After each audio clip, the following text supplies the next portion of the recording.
My name's Leanna, for those of you that joined a little late. I'm an intern for the League of Women Voters and Democracy for Maine. I'm a junior at Freeport High School, and first of all, I'd love to thank everyone for attending today. Myself and the rest of the Youth Council have worked very hard on this event. Some of the other members could not be here today, but for those who are, would you like to introduce yourself? Hi, everybody. My name is Will, and I am a senior at Freeport High School. And I'm just going to say Leanna has done a lot of work for this event, and so it's mostly her show. So I'm just kind of here to support, but I'm really excited to be here, and I'm looking forward to having this kind of great conversation. Okay, and just to let everyone know, this is being recorded and I believe it'll be sent out at the end, so you can share it with anyone that you know, and it will also be posted on our YouTube. I believe auto captions are turned on in case anyone needs that. If, like Evan said in the chat, if you have any tech issues, just type into the chat. And as we go through, you can type any questions you have into the chat. And at the end, we're going to have about 10-ish minutes for us to ask those questions to our panelists. So today we're here to talk about the discrimination that's present in voting. There are many barriers in place that make voting harder for lower income people, people of color, and Native people. We have a list of questions to ask our lovely panelists towards the end. Like I said, we'll have some time for you guys to get your questions in. I'm very excited to welcome Secretary of State Shenna Bellows, Ambassador Zeke Crofton-MacDonald, and Kate Brennan. Would you guys like to introduce yourselves and tell everyone a little bit about what you do? Okay, Secretary, you want to start? Oh, I was after you, Ambassador. Oh, okay. Well, hey everyone. My name is Zeke Crofton-MacDonald. I'm currently serve as the tribal ambassador for the Houlton Band of Maliseet Indians. That's where I'm located now. I live here in Houlton and Hodgson, actually, town right next door. And yeah, I just want to say thank you for the invitation to come speak, and awesome job to the youth here organizing this. I was impressed with this entire process, how professional it seemed. You guys are off to an awesome start here. So it's good to see everyone. I'm Secretary of State Shenna Bellows, and like Ambassador Crofton-MacDonald, just want to echo my respect and admiration for the work of the young people, including supporting me in some last minute tech problems. So thank you. And I Maine's first female Secretary of State. I've been serving in that capacity since January of 2021, and I live in Manchester. Wow, wonderful. Hello, everyone. My name is Kate Brennan, she, her, hers, and I work at Maine Equal Justice. I'm the Organizing and Community Outreach Director here. And we're based in Augusta, but we're a statewide organization, and that's where I am tonight, and I live in Greene. And I'm just so inspired and honored to be here, especially to be on the same panel with Secretary of State Bellows and Ambassador Crofton-MacDonald, and just excited to learn from all of you as well, and just to feel a part of a movement to make voting more accessible, so that all in this place, in this beautiful place we call home, can vote freely and fairly. And Will and Leanna, like others said before me, you're incredible organizers, and I'm so excited to get to know you through this process and to share in this space. Thanks for having me. Thank you so much for being here. Just for a little rundown of the schedule, we have about 6 questions prepared. We'll ask those, and then after those are done, we'll start asking the questions that you guys have. So our first question on the list is, what does it mean to have discrimination in voting, and why is this important? Okay, so the question is, what does it mean to have discrimination in voting, and why is this important? Well, honestly, when I was first looking at these questions, first thing that popped into my mind was perhaps Secretary Bellows can start with this one. But I mean, to define what discrimination is generally, it's treating people differently on account of all sorts of different factors. So speaking out of personal experience as a Native person, we've experienced discrimination in all sorts of different ways, and this is something that I've particularly focused on in my work to try to put try to change that, in short. And why is this important? Why is it important that we make sure that people are treated the same, access to polling places, that our voices are all heard in an equal way? It's a big question, and it's absolutely huge. I mean, when it comes to a person like me, who young, a bit headstrong, going to a polling place, being very confident to do that. But plenty of the other people in my life, the elders in my life, in the communities, my mom, I think in particular, she doesn't feel that confidence to go into polling places. And we need to make sure that, people everywhere feels comfortable to do that and have equal access to be able to share their thoughts and have a say in our democracy. It's the fundamental reason behind all of it. And I'm sure the other panelists here will explain in much greater depth, but hopefully I started out there. So just before I answer the question of what does it mean to have discrimination in voting? I'd love to ground the conversation in where we are in Maine and where we have left to go. So Maine is one of only 2 states in the nation, Maine and Vermont, where every Maine citizen has the constitutional right to vote, no exception. So in many states, people who are incarcerated or who have been incarcerated are prohibited from voting. Maine does not exclude people based on criminal convictions or incarceration. So that's really important. It's something that we're really proud of. The second area where Maine protects the right to vote is with regards to student voting. So in Maine, if you are attending an educational institution in Maine, you have that right to vote, a constitutional right to vote. And if you are from Maine and attending an educational institution outside of Maine and you choose to make Maine your residence, you have a constitutional right to vote in Maine. You can't vote in 2 places, but you have a fundamental constitutional right to vote that cannot be abridged.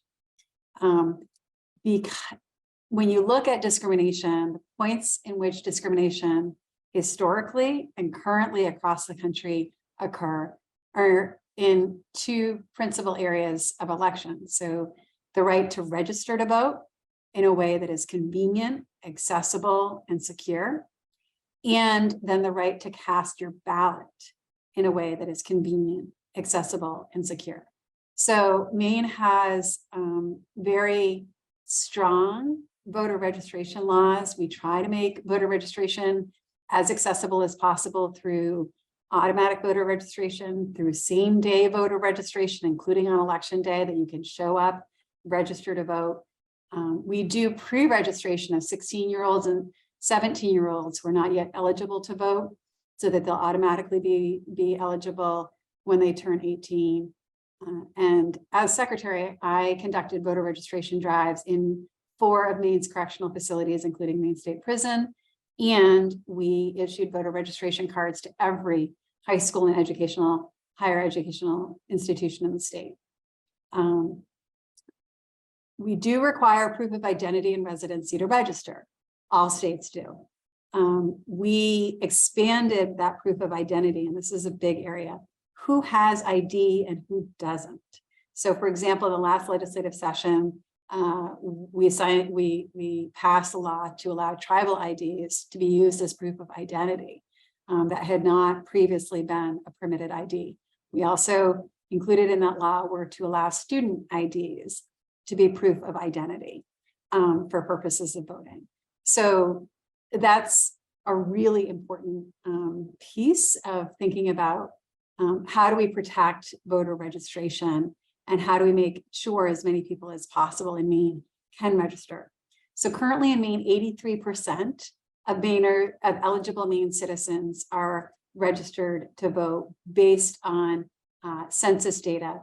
Maine, as of January 1st, had 933,064 eligible voters registered to vote out of our voting age population of approximately 1.1 million. That being said, that means that there are 17% of eligible Maine citizens who are not registered. And that is an important piece of this conversation. I don't want to have my introductory remarks be too long, but I do want to touch on your ability to vote. And Ambassador Crofton-MacDonald touched on this. So location of polling places is extraordinarily important to people's accessibility to vote. And across the country, many states administer elections at the county level. Maine administers elections like the New England states at the municipal level. What does that mean? In the Western states, you often see polling locations on tribal lands. In Maine, with the exception of Indian Island, you do not see polling locations on tribal lands. And that can be a barrier to vote. And it's something that Ambassador Crofton-MacDonald has flagged as a barrier and potential discrimination in voting here in Maine, and something that we are very willing to work together on. What are some of the other barriers to casting the ballot? What you're required to show when you show up to vote. There is pending legislation before this legislature that would restrict people's ability to cast their ballot by requiring them to show certain types of identification, not when they register, which is when Maine currently requires that, but when they actually cast their ballot. And it would put decision-making in the hands of whoever the poll workers, the volunteer poll workers at the polling places on election day, as to whether that ID or whatever is sufficient. It would also narrow what is acceptable. So named in the bill are a Maine driver license, a Maine ID, or a gun permit. Not named in the bill are a tribal ID, and explicitly named as prohibited in the bill are college and student IDs.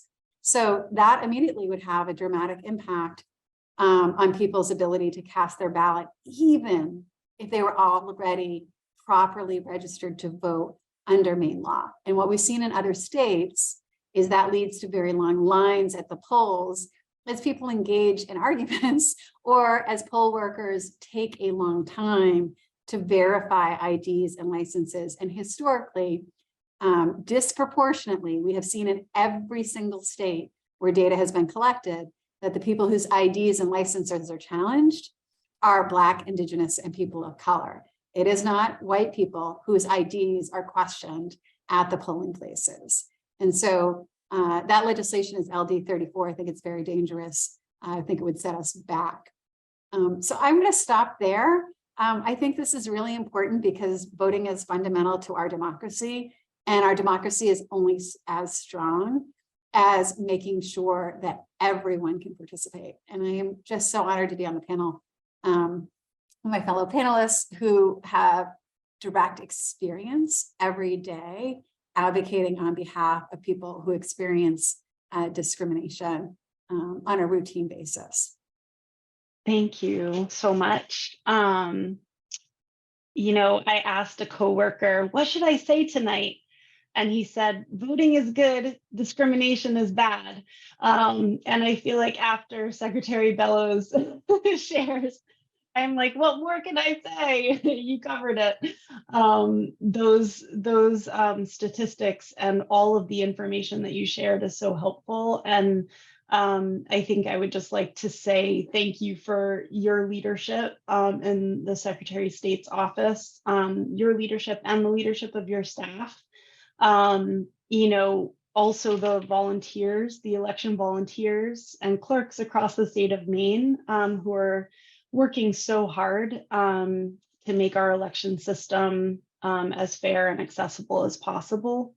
And I also think about the thousands of Mainers who have, organized to protect same-day voter registration and organized to make sure that people could vote safely and securely during the pandemic.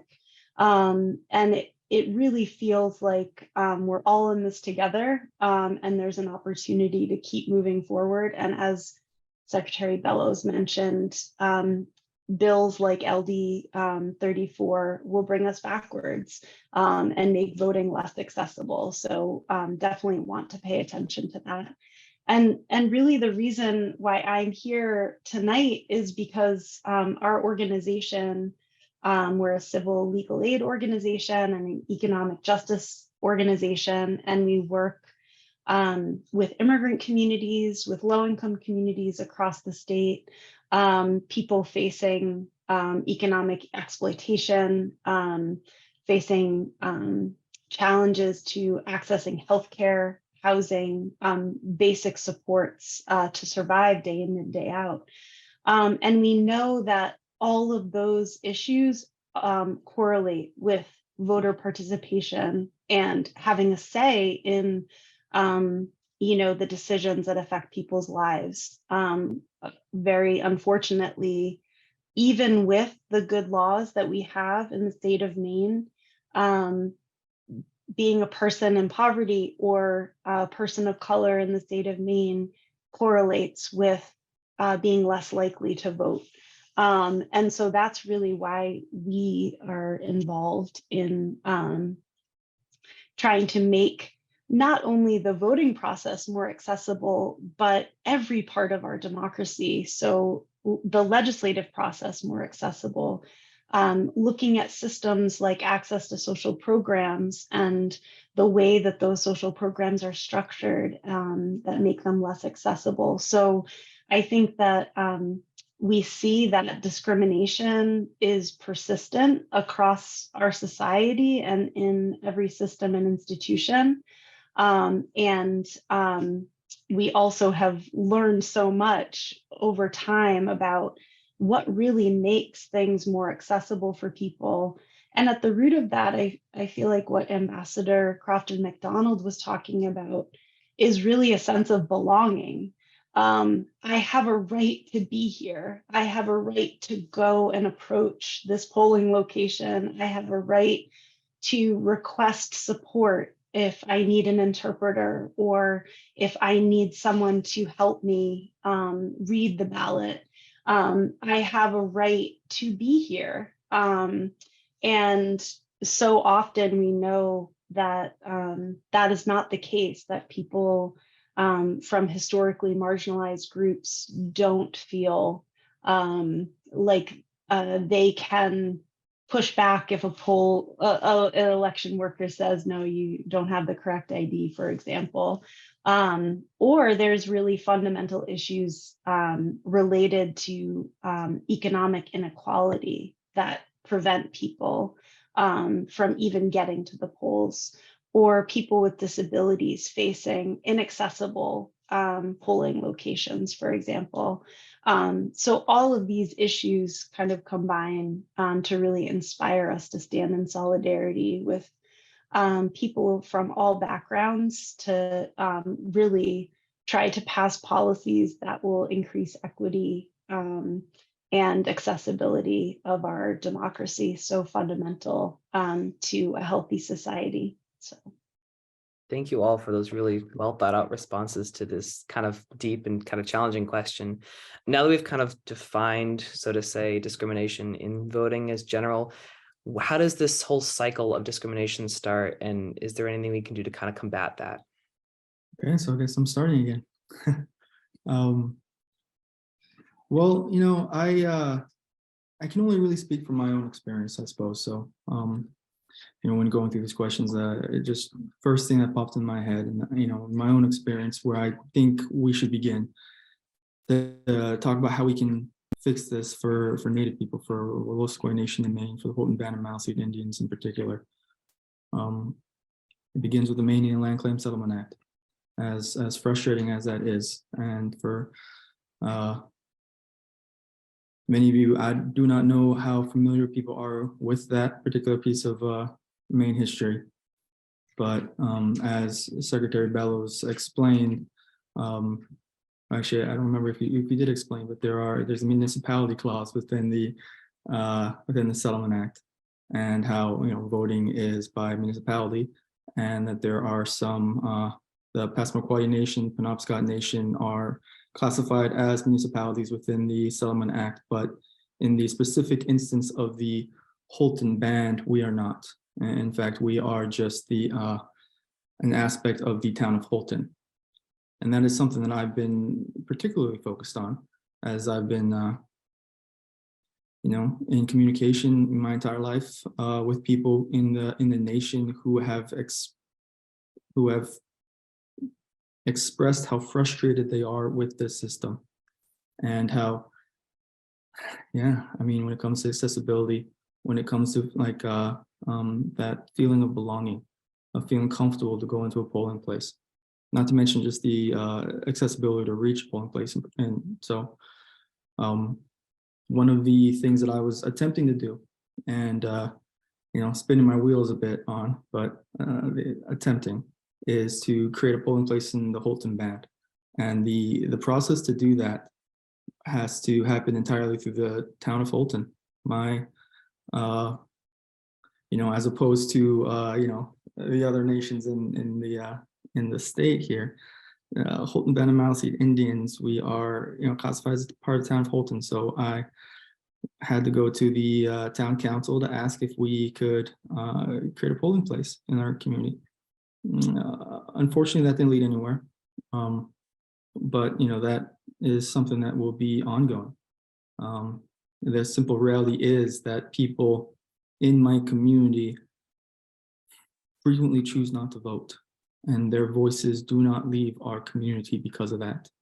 And that is something that we need to work together to try to fix. So if we're talking about where this kind of begins, it begins in history. It begins in the formation of these policies and these laws to make it so people can access these places to begin with. Maybe that doesn't answer that, that root question, where does this discrimination start? But I can only really speak to that, on the ground experience that I've had. I know Secretary Bellows, you of course killed it with the explanation of the laws, and I'm sure you will continue to do that.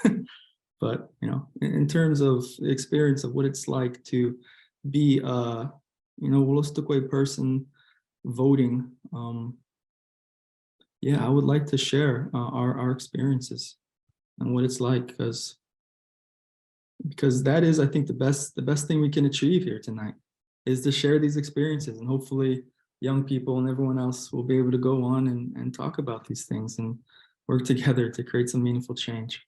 So that's what I got for right now. I think that is so powerful. And I think that lived experiences of impacted communities are something that is perhaps the most important place to start when we talk about discrimination in voting, and when we talk about who is included and who is excluded in our democracy, because discrimination is institutionalized, right? Racism, ableism, sexism are embedded first in our constitutions, remembering our history and who could vote and who couldn't when our country was founded. And while that has changed over time, keep in mind, Maine is one of the best states in the nation. Like, traditionally, we are in the top 3. In the most recent gubernatorial, we may have been first. We won't know that for sure until official data is finalized and reported to the federal government, and all of the states do that reporting. Those reports are due February 1st. So we'll know in March, where we stack up. That being said, our voter participation, which outsiders are saying may have been first in the nation, we were approximately 62% voter participation. So that means that 38%, possibly, and again, we're finalizing and perfecting the numbers, but between 38 and 40% of Mainers did not participate in this most recent statewide general election. And so when we look at those reasons, access to transportation, schedules,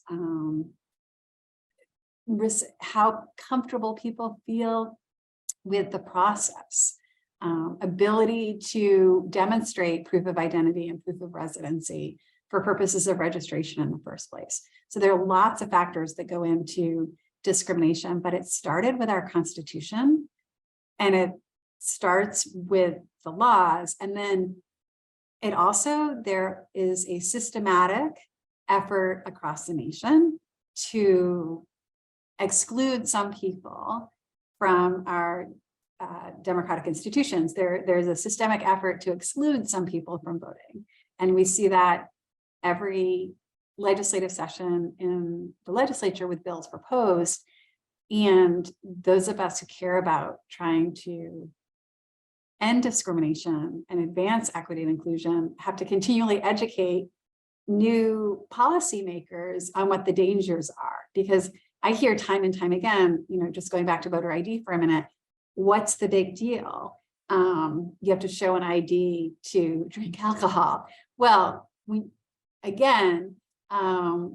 big deal is this is your constitutional right to vote, A, and B, you're excluding people who may not have a specific form of ID, and you're creating an opportunity for individuals to bring their own biases to also make local decisions about excluding or including people. So those are all reasons. We talked probably a little bit too much, but that's how that cycle of discrimination continues and actually worsens. So you see voting law changes in states like Texas and Georgia and Florida before the 2022 election, and there's a direct impact on who could participate in those elections. And that is by design.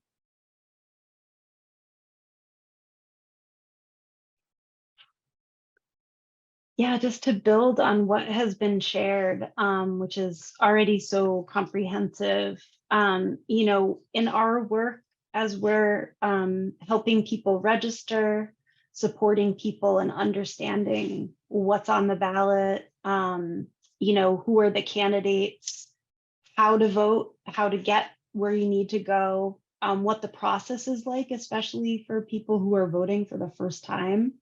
Through that process, we have definitely seen low-income people, people of color, Indigenous people, immigrants, people with disabilities, transgender people have issues with the voting process. I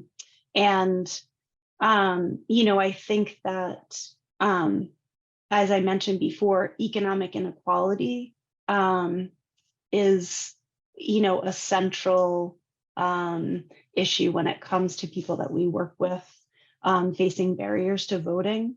So just thinking about registering to vote, for example, the process of getting the card, filling it out, having all the documents, doing it again each time you move. So for many of the people that we work with, they do not have stable housing and are moving quite often and having to re-register every time that happens. And so while we have really strong voting laws in Maine and an ally in Secretary Bellows in making them even stronger, sometimes local city or town staff don't have all the information about people's voting rights, and also the reality that, we find that there's implicit bias and prejudice and discrimination at the local level as well. And I'll just note that, I think Secretary Bellows identified all of these dynamics, but some of the pieces around economic issues that prevent people from having a free and fair access to the polls include, people working 2 to 3 jobs and not having the time to go and vote when the polls are open. Transportation and childcare are definitely issues we've seen, and we provide rides often with kids in the car, to people who need lifts to the polls. And that's a really important access issue for folks that we work with. And to say again, access to information, you know, a lot of political campaigns, they focus their outreach efforts on what they call likely voters. And so that can really have an effect of poor communities and marginalized communities not hearing from campaigns about how do I vote and who's on the ballot and what are the issues that matter. So you see how information and access, it's kind of built in to the system and can have really insidious impacts. You know, I mentioned residential instability and housing as a major issue around registration and voting, and people just knowing where and when. And the League of Women Voters, Democracy Maine, so many organizations across the state do such great work to make information accessible and to tell these stories and to make sure people have what they need to vote.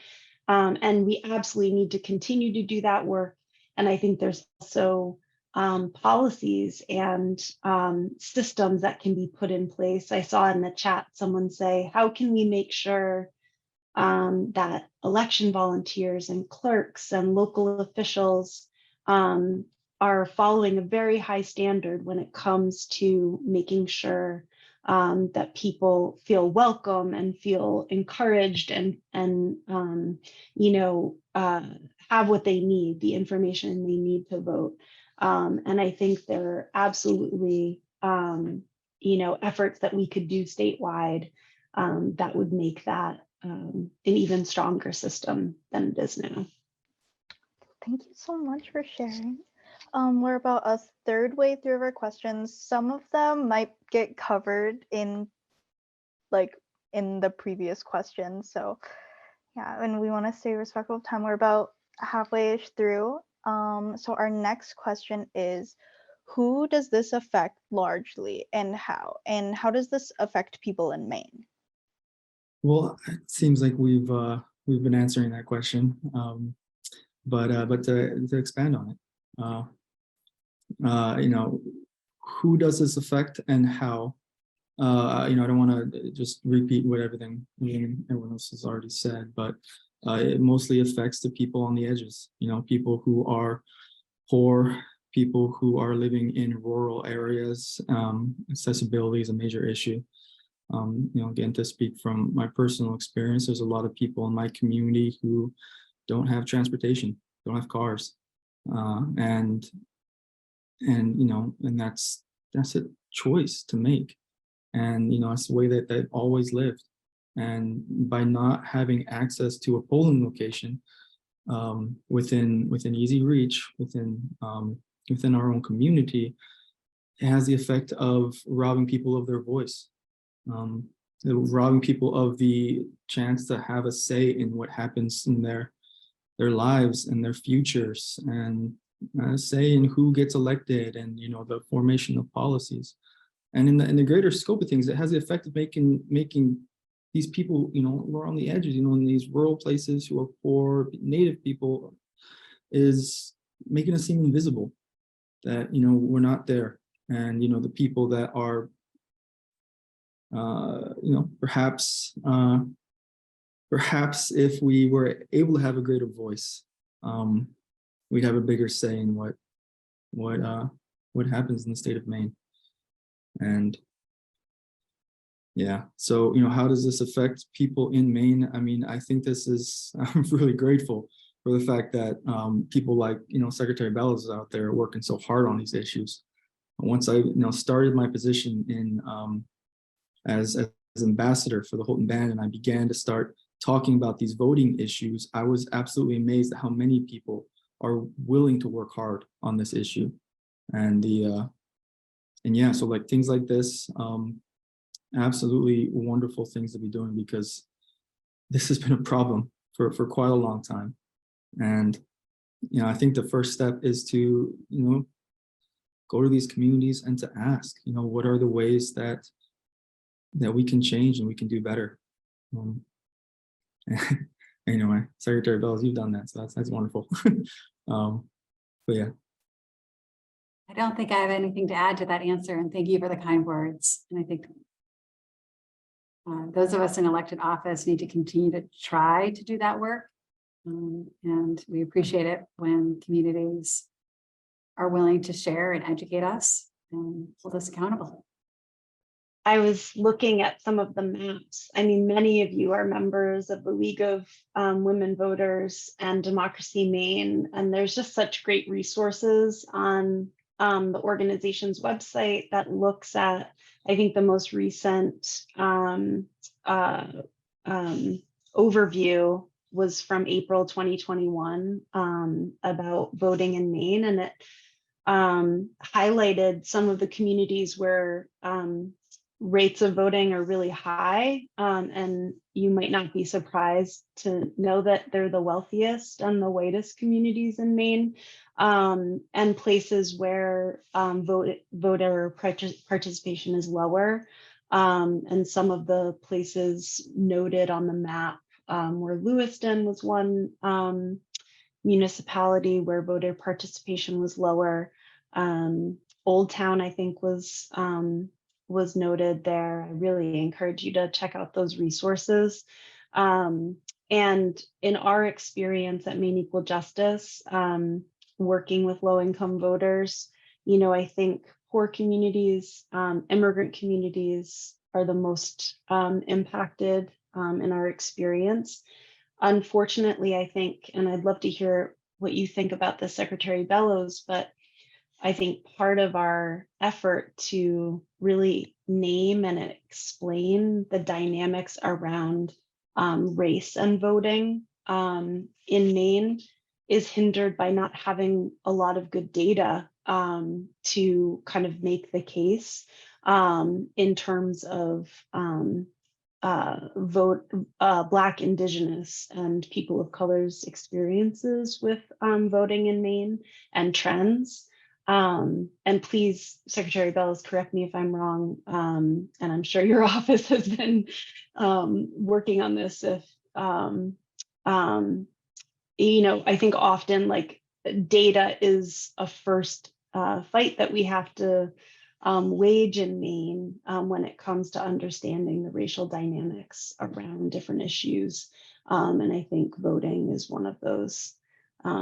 Secretary Bellows, I don't know if you have anything to add to that. Sure. Well, I think it's important for folks who are watching this, audience members, to know that on the Maine voter registration card, we do not collect data about race, ethnicity, gender, or any other protected classes. So the voter registration system collects data about, age, because of your date of birth is a piece of that system, as is your name and your address, but the data beyond that is not collected. And I think there are some really meaningful conversations in civil rights communities and impacted communities about what type of data the government should be collecting or should be requiring as a requirement for voter registration. So sometimes there are ethical considerations about, do you require people to disclose? Do you create an option to disclose? And does that, so there are issues there. Big picture, I think state government is looking at the issue of data governance and how do we build into place ethical practices around data collection in a variety of areas. And to the extent that we have that data in other places, to what extent do we match data against other data sources to identify patterns or information about who is participating and who is not. So when you do see data about gender, participation in voting, or race or ethnicity or other data points, usually that is, those are outside entities either doing surveys, so community surveys, and then extrapolating that information, or they're taking the voter file and matching it against other publicly available data that includes population data. So, but there's no question that here in Maine, we often are stuck sometimes in policymaking by not having a lot of survey data, and perhaps because we're such a small state, some of those data sources are private sources of data often, or research institutions, and our nonprofit sector are advocates for poor and low income people or impact traditionally marginalized communities may not have access to that data. So I know a lot of you tonight, our panelists, have kind of spoken a lot about how we see discrimination voting kind of on a big picture level, but I think it's also important to remember that this is not just something that is a data point or a statistic. It's something that kind of really affects people personally. It's part of their lives that they feel unable to participate in the democratic process. And I was kind of wondering if any of you could share some specific examples or stories that you've had working and trying to advocate for voting rights and try and bring like a personal touch to this topic. Yeah, I can start a little bit. So I've touched a little bit on like what it's like to be a community member living in Houlton Band, and I think a big part that I'd want to focus on is that much of what we can do in terms of practicing traditional ways of life that we have practiced for forever comes down to working with the state of Maine and improving our laws. Now, when I was canvassing the community, for instance, when I was handing out registration cards, trying to get more people registered, more people to come out, I repeatedly, it just became just a repetitive conversation where I had to explain why we should still have hope, why we should keep trying, because we have been trying for a very long time to work with the state of Maine and to create the change that our communities need, and it has felt very difficult for a lot of people who have been in this field and this particular fight for a long time. And the elders, I think of in particular, they're like, a young fella, you're out there trying to create change. Good for you, but it's only a matter of time before you give up too. And it's, so it can be very frustrating. I think of one elder in particular I was, talking to. He was saying, he just wants to fish. He is the Biduxnakeg River goes right behind his house. He just wants to fish and provide for his own life and his own small family. And we can't do that unless we can go to the state house, and we need to change the laws. In order to do that, we need to participate in the whole voting system so we can get the right people in the right seats to help us pass laws. And we've been attempting for a very long time and spinning our wheels. So anyway, I guess there's a couple of little personal stories about how this has affected us. I am personally full of a lot of optimism and hope all the same. I think I've seen some wonderful things and wonderful people, and we're making strides in the right direction. So let's hope. I can share two stories based on my work as secretary. So just want to raise into the conversation voters with disabilities. And in 2020, the pandemic demonstrated one of the flaws in Maine's voting systems. There was a voter who was legally blind who didn't want to go in person to the polling place, didn't want to have an aide, someone, she lives alone, didn't want to have someone come and fill out her ballot for her. Remember June of 2020, we were all staying in place. We were not welcoming strangers into our homes, and many folks were not going out into public, particularly people who are immunocompromised. And she asked, is there an accessible voting system? Is there a way for me to be able to vote anonymously, privately, in the comfort of my own home? And the answer was no. Maine did not have an accessible online system for people with print disabilities who have to vote. So the state of Maine did develop that system for the November 2022 election.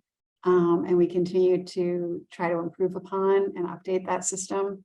That's just one example of how for 200 years, if you could not see the ballot, you were required to have someone else fill it out for you, which really compromises the secrecy of the ballot. The second example that I'll share with you is an individual whose home was destroyed.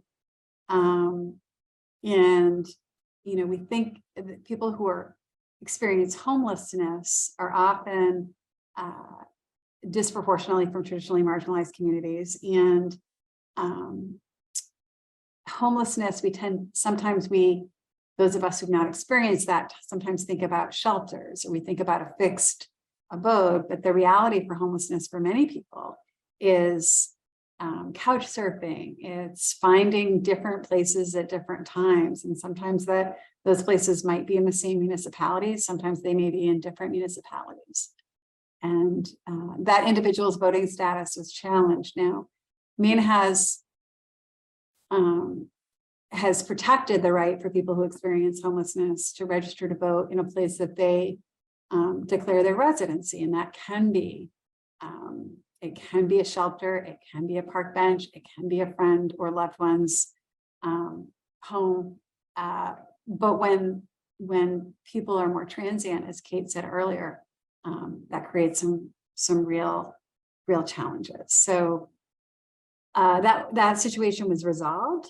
A person was able to vote, but I'm mindful of all of the people who might not have the resources to connect to their legislator, to connect to our office, to ensure that their right to vote is protected.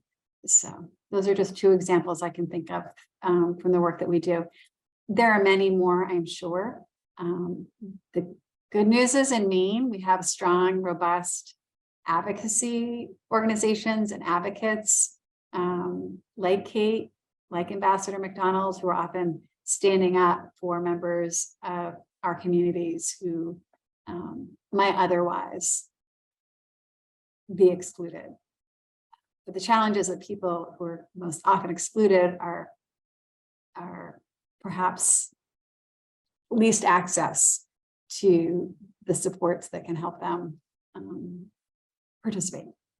Yeah, and to build on that, I think it's important for us to think big picture about the effect on the policies that we end up having in our communities and in our state, the kinds of laws and systems that we put in place when there are communities that are still facing exclusion and that kind of harm. I have a lot of good stories around voting, and also some really frustrating and hard ones. I have one really exciting story from the pandemic where we were reaching out to people in our network, making sure they had what they needed to vote, and talked to this one mom in Auburn who we had helped to register, and she was going to vote for the first time, and she had everything set up and was really excited, and her child got sick with COVID. And so on election day, we brought a absentee ballot request form, brought that back to City Hall, brought her ballot. She was able to fill it out at home. We were standing masked at the door while she filled out her ballot, and then we were able to deliver it for her. And that was just an example of that's such a reasonable system. That's great that that exists in Maine. And that even though she was sick and she had to distance because of her child's diagnosis, she was still able to vote. And so that's the kind of difference that some of these laws and policies really make. And then, you know, thinking about people that we work with who have a felony record and they learn for the first time, they think, no, there's no way I could vote, you know, and learning that, you know, Maine has this law that makes it accessible.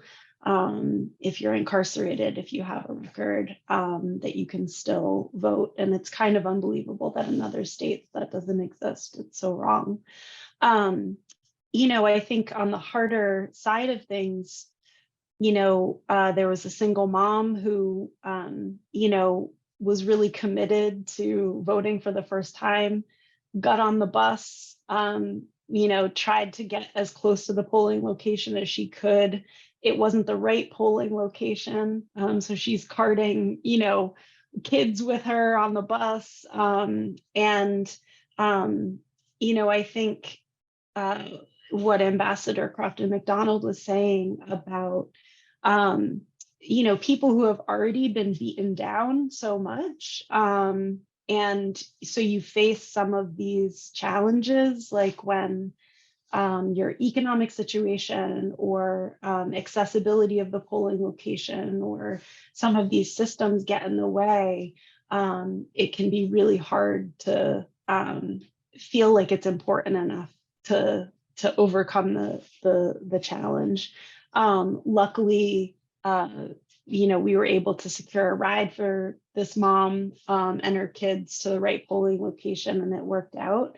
But just think about how many people are facing those kinds of challenges, you know, in the day-to-day. And I think also, like, there's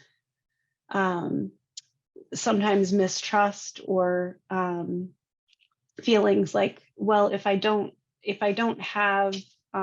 feel belonging around voting, and I don't feel like my representatives are really fighting for me and my community, you know, what is the value? So I feel like we have a lot of conversations around voting as a tool, voting as a really critical right in our communities, and to try to really build, you know, an informed, educated group of voters who are building power together so that we can make these larger changes in our society. So yeah, I'll stop there. I know that we're running out of time.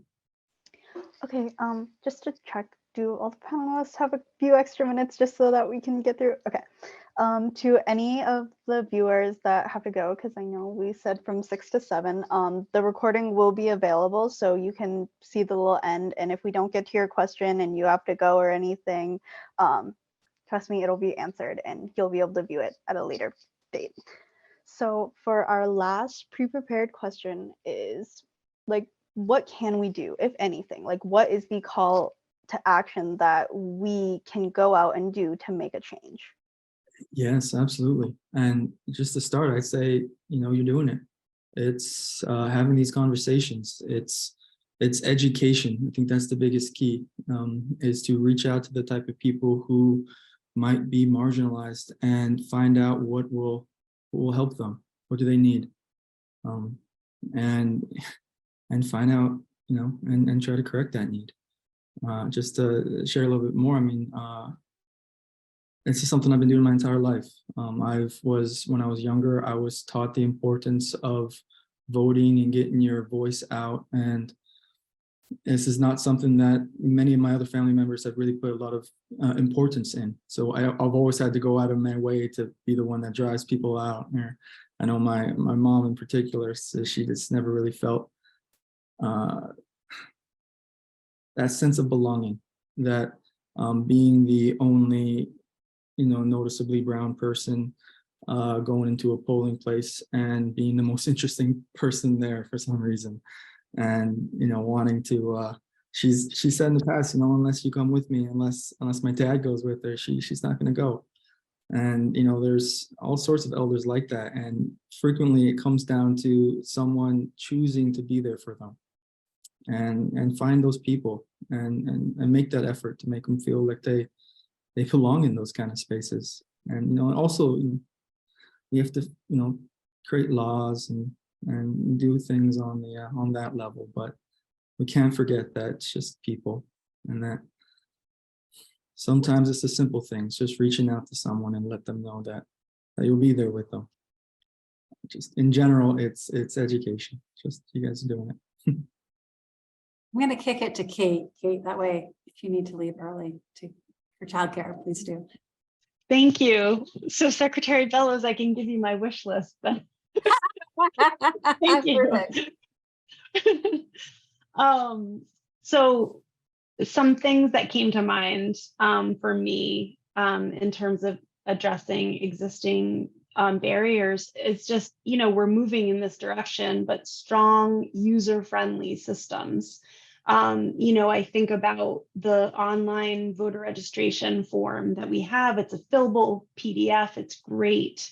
But you have to print it. You have to have a printer, for example. And a lot of folks don't have printers. Ink is really expensive, you know, so just thinking in those terms.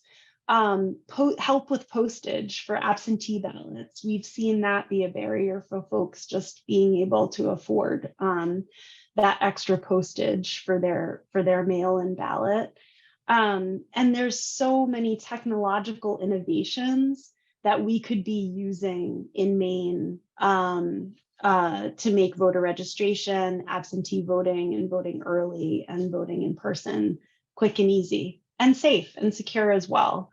So we're really living in an exciting time in that way.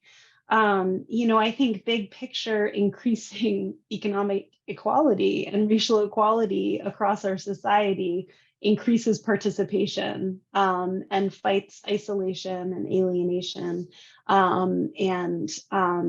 So, you know, absolutely, we're all called to be doing that work at the same time as we're called to do work around voting and elections. And I think robust training for clerks and election volunteers, you know, on some of these barriers to voting, on implicit bias, on systems of discrimination, and really understanding the kinds of customer service or kind of like user-friendly systems that can really help people feel like they belong, help people feel like they're part of something bigger than themselves, and they feel welcome, and that they can get the services and supports that they need, and aren't afraid to ask for an interpreter, aren't afraid to ask for help opening the door, you know, that's not ADA compliant, for example.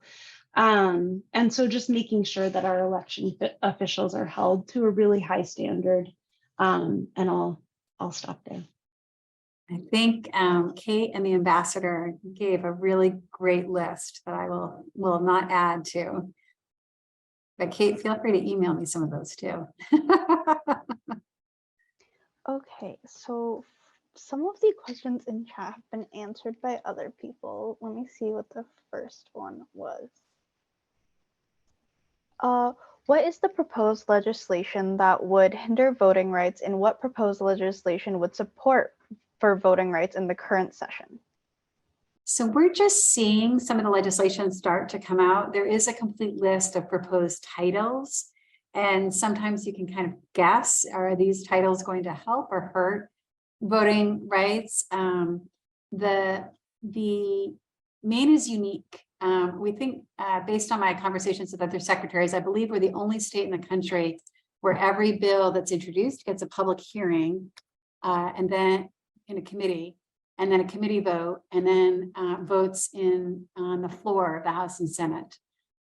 So it's a great opportunity for members of the public to have their voices heard, either submitting written statements to the public hearing or actually participating in those public hearings. And the League is a great way to get connected to those. And I just put the legislature's website because they do provide public notice of all that. And you can get the list of bill titles to sort of see that. But I defer to the league in terms of their, I mean, they do great bill analysis. Okay, thank you. So in your opinion, do you believe that LD 34 has any chance of passing? LD 34 has always been defeated. There are petitioners gathering signatures for a similar initiative as well. I think one of the challenges is people say, oh, voter ID is no big deal. And that comes from a place of privilege and comfort. And the second challenge, of course, is that people get confused. They're like, what do you mean you don't know who these people are that are voters? And of course, the answer is we do have proof of identity. It's just at the point of registration, which people can do anytime during the year, not at the point of showing up to vote. And kind of lastly, what can we've mentioned this before, but what can we as like citizens of Maine do to kind of prevent these harmful legislative pieces from kind of becoming law? I think Ambassador Crofton-MacDonald mentioned this, you can do this. These forums are so important. So we're building this knowledge together and sharing our experiences, and then the laws and policies can grow out of the wisdom of communities who are experiencing these injustices. I think that there's a lot that people can do around some of these dangerous bills this legislative session, organizing your community, getting together with other folks and coming and testifying. You don't have to be an expert on the policy. You can come and share your values and what you hope and dream of for Maine. And so definitely, connecting with the League and Democracy Maine and other groups that are organizing around these bills, not only the bills to oppose, but also bills that will move us forward. And I think organizing together and just knowing that there's power when we come together and make our voices heard collectively and take a stand. Nothing is a done deal when people get organized together. Like, you can really make fundamental changes. And so, as was said earlier, let's not lose hope, and let's start with who's here tonight. And make sure that we push forward, some really important changes here. Thank you so much for everyone that's helped make this happen, everyone who's attended. I'd love to give an extra special thanks to the panelists who have made time in their busy schedules for this event. I'd also like to thank Allison and Evan, who have been very supportive in letting me put this together and organize this whole event. And one thing, I believe this was mentioned briefly earlier, to help stop LD 34, you can testify against such harmful legislature in the upcoming voter ID bill. You can do it by submitting your testimony, and I'll put the link in the chat. Select public hearing, then the committee, Veterans and Legal Affairs. Then the date is February 6th, and the bill is LD 34. You can submit written testimony or sign up to deliver your testimony over Zoom. You can also deliver testimony in person and at the State House. If you'd like to submit a testimony or need any help, please contact us. So thank you so much, everyone, for coming. This has been a really great event. I'm glad all of you were able to make it, and have a great day. Well, thank you all. The Youth Council. You guys did a wonderful job, and thank you for everyone. And before we leave, though, I wanted to answer the question from Lily West that we missed a little bit earlier. Specifically about what a non-native youth can do to help support the Native communities here in Maine in accessing the right to vote. And well, just very broad, I know we've already touched on it, but education and talking about these issues and sharing it with everyone, you know, all the older generations as well. This is information that just needs to spread as far as it can. That's that simple little advice I give there. Thank Anyway. you everyone for coming. We really appreciate you coming out, especially our panelists, of course. So thank you.